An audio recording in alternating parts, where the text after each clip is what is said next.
seems to be making fun of social media. But there's an important point that I wanted to make with this fun little video, and that is you have to be real for it to work. And that's something that I want you to take as part of the theme for everything I've taught this past track, is that you have to be a real person.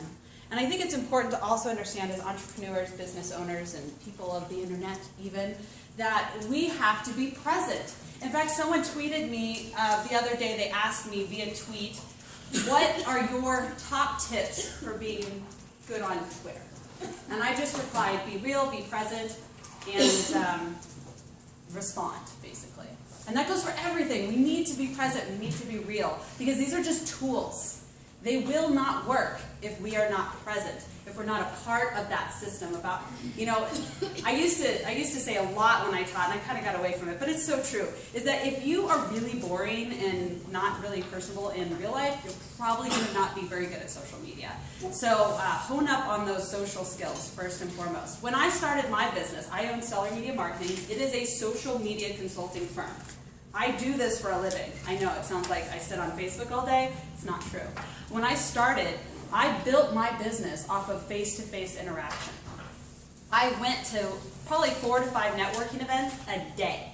By the end of the day, I was shaking, my voice was going out, and I was about to keel over, and I'm trying to focus on the guy who's telling me about his business.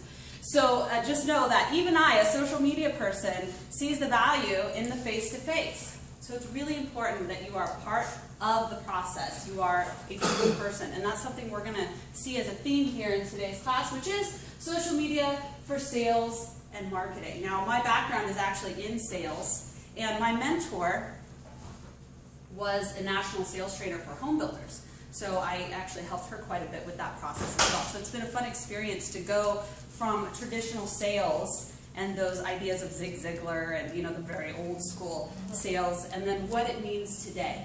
And honestly, nothing's changed. A good salesperson knows it's about the relationship. These are just tools that we're learning about. So some stats. I love statistics. 78% of salespeople using social media outsell their peers. They also exceed their quotas 23% more often than their counterparts who are not using social media. 75% of buyers likely to use social media in the purchasing process, whether to research you, your products, your industry, ask their friends, do you know someone who does such and such? These are things that people are using social media for. So you may not be getting direct engagement on your Facebook page and you're sitting there going, hi. It's most likely still working because people are researching you. They're looking you up and they're comparing you apples to apples, and unfortunately sometimes apples to oranges, and they're making their buying decisions and purchasing decisions that way. Twice as many leads are generated per month for companies that use Twitter. Those of you who were at my crazy, insane Twitter class last time, because it was a little off kilter for that class, as Twitter is, that's a great stat for you. 41% of business-to-business, that's the B2B companies on Facebook, report generating leads. Companies who have a blog generate 67% more leads. Blogging is huge. Make sure that if you have a blog, you have it on site. You never want to be sending people away from your website to another place. We want to keep them on site. And actually, I was doing a consulting session this morning with a client. We were going through their website and their blog and kind of just walking through some things that I noticed. All of the links on their website, whether it was go to my Facebook page or read this article that we're recommending, all of them sent people away from the site. So it didn't open into another window or anything like that. So if you're going to send people to another site from your website, open into a new window, because we want to make sure we're always available and easy to be accessed. Our website is our hub. Everything needs to go there. Business.com reports that 55% of business-to-business survey respondents search for information on social media. Online conversion with prospects can accelerate deals. Social media usage, 41% to 60% when using social media for conversion. Microblogging, also known as Twitter, went from 21% if you use microblogging to 39% in conversion increase. So I always like to start with stats because it gets you all warmed up. It gets you understanding the importance. It's not just me up here saying, oh, it works. It actually shows you the facts. It works. You just have to apply it correctly. So the first thing that you're going to be able to utilize social media for is understanding who is my audience. And we need to really do this. Now, those of you who are in the strategy class, we talked about this already. Forgive me. I'm going to go over it again. It's that important. You need to know who is my audience. Because how are you going to know what's important to them? How are you going to know what you need to be posting on the social networks? What are you going to be blogging about? What is my purpose in this online world if you don't know who your audience is? So I want you to understand who's my audience and what do they need. So think of yourself as a doctor, and these are your patients. What are their needs? What are their pain points? And how can you solve those problems? What prescription can you write via content to solve those problems? We're not talking about your services. Hopefully you've already covered that in your business plan. You know your services accomplish something. It could be entertainment, it could be solving an actual business problem, it could be feeding them, if you own a brewery, it could be getting them drunk, whatever. They just need a break on a Friday night. But what are those pain points here is referring to more on a level of what can I give away of value in terms of posting to Twitter, on my blog, in my Facebook, that is helpful so we build trust. A little fun fact about trust, and we will go over the formula for trust here. Anyone heard of Bob Berg? Got any Bob Berg fans? Nobody. That's okay. Bob Berg wrote this fantastic book called Endless Referrals. And in his book, Endless Referrals, he states, and I quote it a lot, you've probably heard it, people do business with and refer business to people they know, they like, and they trust. Interesting thing about trust, it takes a lot longer online. And people think in their heads, before I tell you that, you might have thought it's actually easier to build relationships online. It's easier to build that trust online. It's not. It takes longer. If you and I sat down and had lunch or coffee, we would be able to build enough trust, I guarantee by the end of that coffee, that we would refer business to each other. But online, the process takes longer. So that's why we have our prescription to build trust. That's why we build value with free content. By free content, I mean you're giving away tidbits of information. You're being helpful. So if you went to my website, for instance, you would find I have a blog. And on that blog, there's tons of resources on how to do this on Twitter and how to do that on Facebook and how to optimize for LinkedIn. By the way, these slides were your notes. So if you don't have them yet, they will be sent to you again. So the other thing that I do is I have a podcast. It's a totally free podcast, comes out once a week. That is another value piece. So I know who my audience is. I work with small business owners and entrepreneurs. I know their pain points. In my industry, it's how the heck do I use social media? And my value piece, my prescription that I hand them is go read my blog. Go learn about such and such in my podcast so that I am giving value with my prescription. And then what do they care about and what are their interests?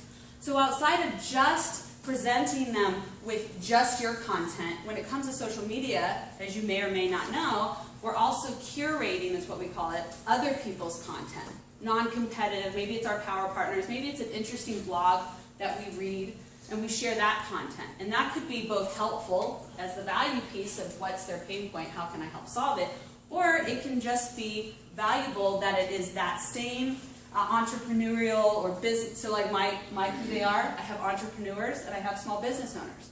They are also interested in things like leadership and how to conduct my business and tax law and all these fun little things that we need to know as business owners. So I may share that information as a percentage of my share ratio. So that's what we're talking about here, is what else do they care about that we can share. So this idea here is coming up with content that makes sense, that is valuable, that builds trust. Because the more we can help solve those pain points, the more we're building trust, which is a long process online. Oh, this is funny.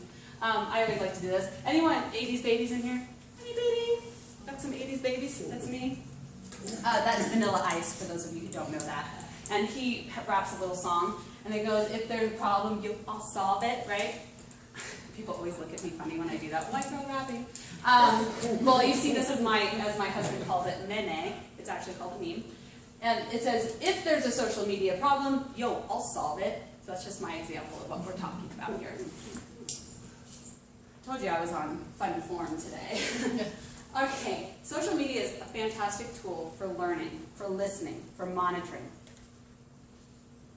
You may not have a strategy, or you may not care to have a strategy where you're actually posting.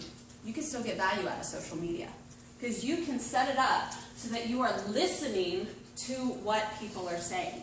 Listen to your demographic. Listen to your competition. Listen to the market. Listening will always be 50% of the communication process. It's like my mentor used to say, and I'm sure my mom did it too. 2 ears, 1 mouth, right? We have to listen twice as much. When I was in sales, this was a big one. This always worked. If you are trying to sell anything, you must listen before anything. So when you are listening, and you see here, never stop listening. When we're listening in this realm that I'm talking about, what I want you to do is set up ways that you can listen to what people are saying. So you might get Google Alerts, for instance, which is free. You go to Google Alerts, you put in a search query, if you will, and they will send you alerts every time that query comes up and people are mentioning, talking about that thing. I would suggest you do that for your business right now. If you're a business owner, a consultant, an entrepreneur, put your name in there. And put it in quotations. I like to say wrangle it in quotations. Because if I just wrote in the search query, by the way, I will be sending out a how do I set up a Google Alert video for you to be looking at. So if you're wondering, that's coming your way. So I would be wanting my own name, and I'm going to be looking for Kelly Mirabella. And I want to put that in quotations. Because if all I did was Kelly Mirabella, anytime anybody mentioned the word Kelly somewhere and Mirabella somewhere else, even though they're not pertaining to each other, I'm getting those Google Alerts, and that makes no sense to me. So make sure you have your business name and your name in there so you can see if anything is ever being said about you, both good and bad. Just good to keep tabs. There's other ways that you can listen in. You can use Hootsuite, which is a third-party tool that most people use for auto posting or scheduling out. Now, those of you who've been in this class with me for a while, you know that I use Buffer app for that. However, Hootsuite, and if this sounds like Greek to you, don't worry about it. But Hootsuite is that third-party app. You can actually set up search queries in there. And like on Twitter, you could say on Twitter, if this is ever mentioned, I want to see it in this feed. Or on Facebook, if this is ever mentioned. So you don't have to go to each individual social network and do searches. Or you can go to each individual network and do searches. The point is, utilize the tools out there, the same tools you would be posting to. Posting aside, go there and search. Find out about what your customers are talking about, what your competitors' customers are talking about. Find out if they're unhappy with your competitors, and jump in and be like, hey, we can help. No problem. So, things you can do with listening and monitoring. You can find new customers by simply looking for search queries such as need help with social media or whatever you're into. Want place to golf. There you go. With beer. Then you might find people online talking about those things, and then you can jump in. Now here's something kind of cool that I'm going to put as a side note. On Facebook, this is the not so cool part. On Facebook, as a business page, you cannot talk directly to personal profiles. I think everyone pretty much knows that at this point. However, on Google+, business pages can interact with anybody. So if you're on Google+ and you do a search like this for people looking for certain things that you might be able to help with, and they ask a question, your business page can answer them and post to them if it's a public post. So that, I think, is kind of mind-blowingly awesome. Another reason to use Google+. Find influencers in your industry, power partners, people who are in your industry, maybe they're power customers. These are people that if they have a louder voice online, if they're a little savvier, they can help get your voice out there even further. They can amplify your message. Make great connections with them. I know of many companies, for a long time they still do it. There's companies out there who tie in and try to build relationships with mommy bloggers. Mommy blogging is huge. As a mommy, I just found this out. But mommy blogging is huge, and they have a lot of pull. And so companies that sell baby stuff, kids stuff, food, whatever, they will actually build relationships with mommy bloggers so that they will talk about their products and services. And sometimes they will actually pay those people. A lot of times they'll just send them a lot of free product and say, hey, write about this. Now, interesting thing about that, this is done outside of mommy blogging. A lot of food bloggers, that sort of thing, will do the same for restaurants, what have you. In fact, I used to be a food blogger here in the city, and I did a whole series on the restaurant week, Denver Restaurant Week. And then I also did a series about, what's the one, the Taste of Colorado downtown? And I did a whole series on all the top restaurants that were doing like the premium area. And many of those restaurants had me come in and eat for free during restaurant week and eat for free during the restaurant review and all this stuff, so I gave them good, talk. And if they don't pay you, which I prefer, you can be honest. But let me tell you an interesting thing that happens when people are giving you stuff for free. You really have to screw it up for a blogger to say something bad about you. Because we're just happy you're giving us anything for free. So just know that you can go out and find influencers, find bloggers, find foodies, what have you, whatever your industry needs. You can find them online and build those relationships with them, reach out to them, and see if you can get them to help you in your reach. Staying relevant, just by knowing, keeping your thumb on the pulse, knowing what's going on in your industry with your competitors, with industries that are close to your industry that may tie in. That's going to be very helpful, just by being able to follow news blogs, news articles, updates, that sort of thing. Twitter is a great place for this type of stuff here, this listening and monitoring. Because if you were in the Twitter class, you know that you can easily go out and find way too much information about everything. So this is a great way to stay relevant. A lot of people are using social media as a way to keep customers happy, as a customer service component. So you have your Comcast, your Dells, your Southwest Airlines, what have you. They're all out there on, mostly they use it for Twitter. I see it a lot on Twitter. They actually have dedicated Twitter accounts just for customer service. And if they will every day listen and monitor and see if anyone makes complaints, or better yet, if people are saying, this was the best flight I've ever taken on Southwest, they're like, woo, yay, props to you, and they're retweeting it everywhere so everyone sees it.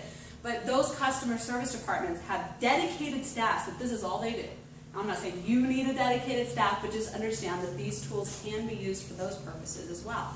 And if you are out there searching and you find people talking well about your business or even your industry, shout them out, retweet them, reshare it on Facebook, say thank you, and that would go a very long way.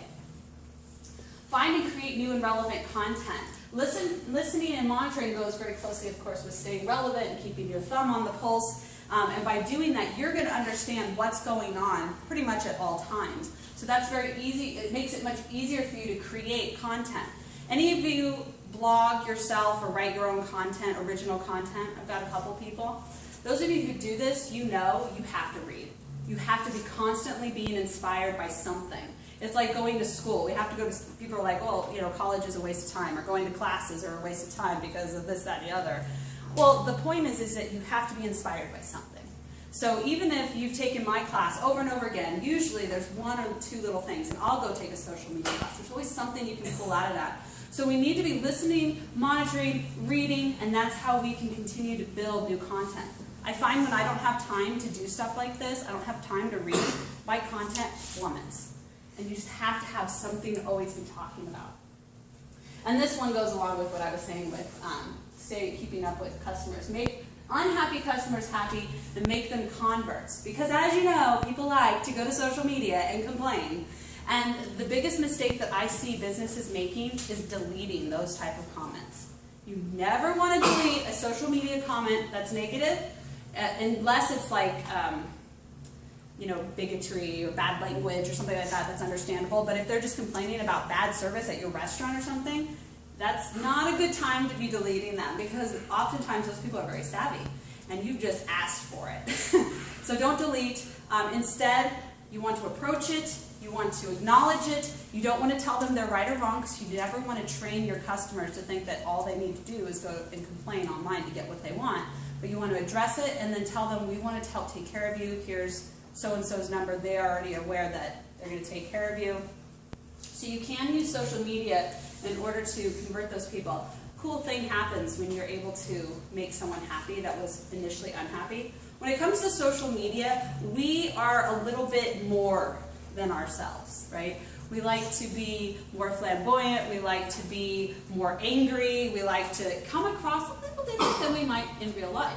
And so when people are online complaining, they're oftentimes not as angry as they seem. And when you convert them, they're oftentimes happier than anyone who never complained. And so if you can convert them, a lot of times those people, and actually the majority of the time, if you do it the right way, the majority of the time those unhappy customers will then go and tell everybody about you. There's nothing like a converted unhappy customer. They're the best. So I did mention a couple of these, but there are the listening and monitoring tools. Again, these are in your slides. Google Alerts is the one I'm going to send you the video out on how to actually set it up. This is one of those things that you might not want to do for every little thing because they actually send you emails, but it's fabulous for monitoring your own brand. So every time someone mentions stellar media marketing online, I know about it. Hootsuite, I wish it would tell me more often that they're mentioning it, that would be awesome. Hootsuite's the other one I told you. And then social search, that just means going to Twitter or going to Google+, or going to Facebook and searching for those key terms that you're looking for in terms of conversation or your competitors or what have you. I would recommend these over this. This is a lot of work. And I'm all for simplifying the process. So another thing that is fantastic with social media is warm prospecting. How many of you sell direct to people that you have to like go in and do meetings and you're face-to-face and that sort of thing? I've got a lot of people. If you're an entrepreneur, this happens. Regardless if you're like have to go to a bank and get a loan, or there's always somebody you have to sit in front of, convince them of something. Social media will help make that so much warmer, so much easier. And more specifically, the best place to start is LinkedIn. And we did a LinkedIn class, and I was talking a lot about how optimizing your account. But something that we may not have dove into a whole lot is being able to learn about who the gatekeepers are, number one. Gatekeepers are very important. And then who are those people you're going to be meeting with, or who are those people you want to be meeting with. So the more we know about them, some people might call it stalking. I call it social media. The more we know about them, the more we're going to be able to warm them up to us and build trust faster. I wouldn't say immediately, but faster. So the type of things you might look for are, what are their interests? What organizations are they a part of? Do they donate their time or money to certain organizations? Are they an alumni of a school that you may have went to, or you know somebody? The beautiful thing about LinkedIn is you can see who you are connected to that they are connected to, and you might be able to get an actual warm introduction. But if you can go and say, I want to have coffee with you or something, or I'd love to sit down and talk to you about how I can help your business, whatever your spiel is, and you go and you have a conversation with them, understanding their business and what they're about. The biggest turn off for me when people do this to me, I oftentimes will get people who will send me messages saying, do you need help with your social media? I'm like, did you look at my profile? So please do look at the profiles. So who are your top prospects? You can go in and find them, go to them. So what I'm saying is go to their LinkedIn profile. Find out if they're on Twitter. What type of stuff are they interested in? Do they post about? And that's going to tell you a lot about how you're going to be able to maneuver in and help them. And you might, and I would recommend that you change your sales pitch based off of them. Make it as personal as possible. That goes across the board for all marketing now and all sales. You have to make the process as personalized as possible. From the email marketing that you send out to when you're prospecting with individuals, you absolutely must make it personal. Make cold calling warm with introductions because of that social media. Like I said, if you can find a way to mention to them that you went to this, hey, I noticed we went to the same school, it'd be great to chat. Back in the day before social media, I was in new home sales, and actually I was a trainer. This is actually when social media, it was around, but no one was using it for business. This was about 7.5, 8 years ago. I was using it for business. And my job with one of the builders is to go around and teach real estate agents and kind of build a relationship with real estate agents by teaching them social media on behalf of the builder. And there was one office that I wanted in. I wanted into this office bad. The guy had 3 offices for Merit in Colorado Springs. And he was notorious for not letting anybody come talk to his staff, especially builders. So this is what I did, is I actually did kind of cyber stalk him. Now at the time no one was really using it, so there wasn't a lot that I could learn. But I did do a little research on other brokers that were broker owners of real estate offices. What was important to them? What type of pains did they have? And I started sending this man, not donuts, not bagels, not cookies like everyone else. I started sending him books and articles that I would find that I thought would be helpful to him. After about a month of not only cyber stalking him, but sending him what I call helpful information, he finally let me in. I taught all of his staff at all 3 locations, and we ended up increasing our business at that builder because of our relationship was able to be bridged there. So it's not just, looking for, like straight contact type stuff, but being able to find valuable articles or pieces that you can send to people is huge.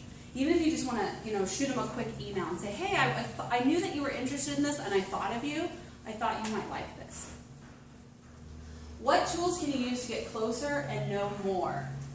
So anyone want to answer that question? I've given you plenty of tools that you can use right now. Social media tools. Any ideas for your business, how you would use it? Okay, now seriously. Email. Thank you. Email. Email is a fantastic tool. It's very quick.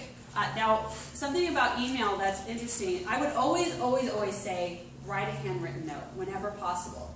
But nowadays you get a business note, a business card, there's an address on their business card. Email would be the next best thing. It's a great tool, especially for sending those quick articles. Anybody else, any tools that you might use? LinkedIn, I gave you that answer before, right? LinkedIn's a great tool. It's probably a power tool for this exact type of prospecting.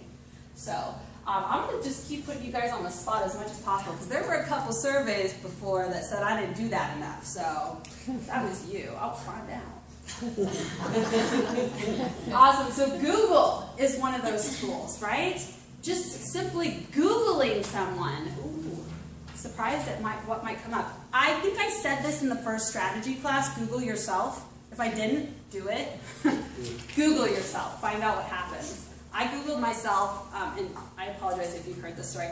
My maiden name is Noble, and I Googled myself when I started consulting and doing business, because I figured people would probably be trying to find out about me, because I do social media, like, what's this Kelly Noble all about?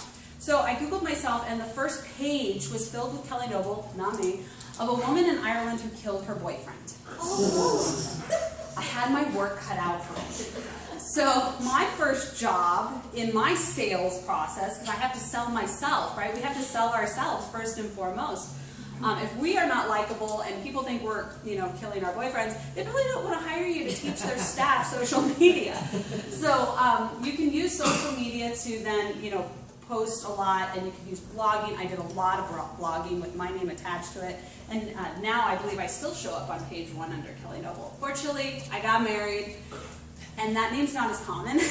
There are no murdering ex-girlfriends named Kelly Mirabella. We mentioned LinkedIn. LinkedIn is a fabulous tool to go out and learn about your connections, but not only that, find out who you are connected to that knows somebody connected to them. Sometimes you have to climb that ladder a little bit, but it's worthwhile to get those warm introductions. Twitter is a great place for listening and monitoring. Twitter, I would say, is more about finding out about more of the industry. Now, if that person or their company is on Twitter, you can find out a lot about what's important, what they believe is important to their customers. So they're sharing, obviously, things they think would be helpful to their customers.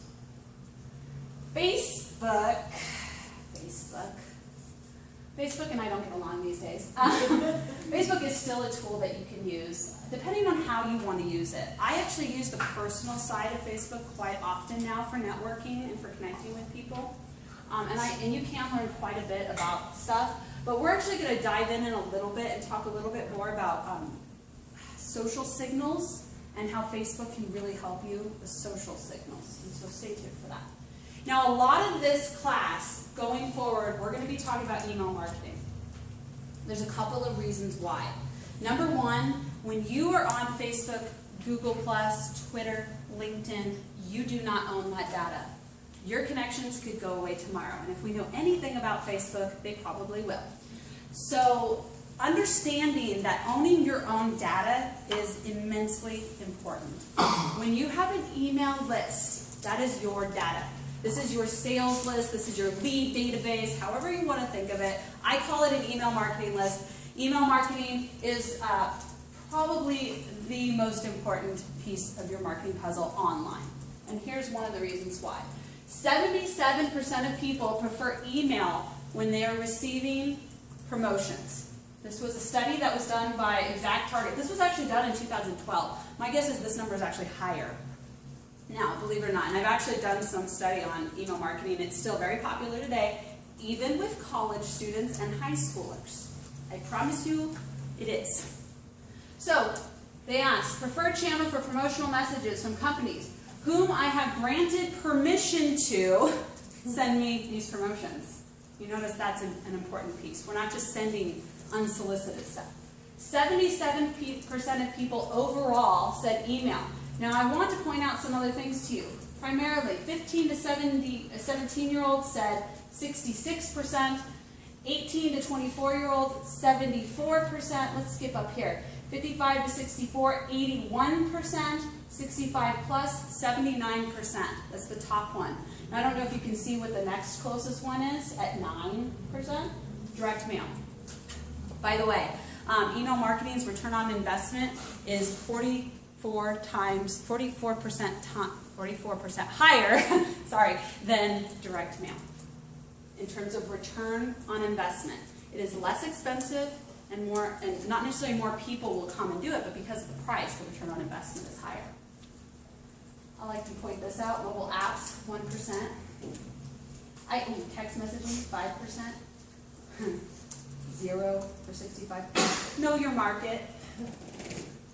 Email marketing, incredibly important. So we're going to talk about how you can put a social campaign together. So with email and social media together, we're talking about a win-win situation here.